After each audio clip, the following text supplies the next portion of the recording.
മൂന്ന് പീടിക beach road പൊതുമരാമത്ത് വകുപ്പ് ഏറ്റെടുക്കണമെന്ന ആവശ്യം പരിഗണിച്ച് ആവശ്യമായ ശ്രമങ്ങൾ നടത്തുമെന്ന് കെ വത്സരാജ് MLA. തീരദേശ വികസന സമിതിയുടെ നേതൃത്വത്തിൽ മൂന്ന് പീടികയിൽ സംഘടിപ്പിച്ച സംവാദത്തിലാണ് MLA ഇക്കാര്യം അറിയിച്ചത്. മൂന്ന് പീടിക ബീച്ച് റോഡ് പൊതുമരാമത്ത് വകുപ്പ് ഏറ്റെടുക്കണമെന്ന ആവശ്യം പരിഗണിച്ച് ആവശ്യമായ ഇടപെടലുകൾ നടത്തുമെന്ന് കെ വത്സരാജ് MLA. തീരദേശ വികസന സമിതിയുടെ നേതൃത്വത്തിൽ വ്യാപാര ഭവനിൽ സംഘടിപ്പിച്ച സംവാദത്തിൽ സംസാരിക്കുകയായിരുന്നു അദ്ദേഹം.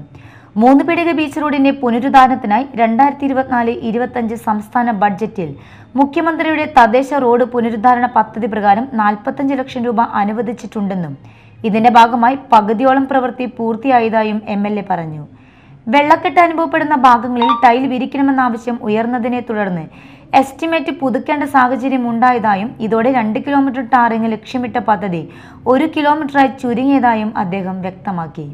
ബാക്കി ഭാഗത്തെ ടാറിംഗ് പ്രവൃത്തിക്കായി പഞ്ചായത്തിനോ MLA ഫണ്ടിലൂടെയോ തുക അനുവദിക്കാമെന്നും അദ്ദേഹം പറഞ്ഞു.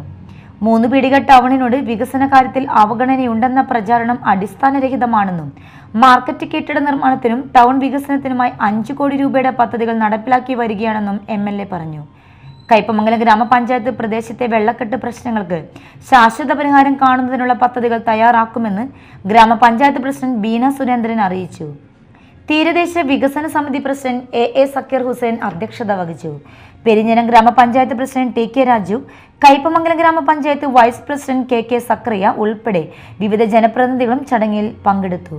ചടങ്ങിൽ കെ വത്സരാജ് MLA പൊന്നാടി അണിച്ച് ആദരിക്കുകയും ഉന്നത വിദ്യാഭ്യാസ രംഗത്ത് മികവ് പുലർത്തിയ വിദ്യാർത്ഥികളെയും അനുമോദിക്കുകയും ചെയ്തു.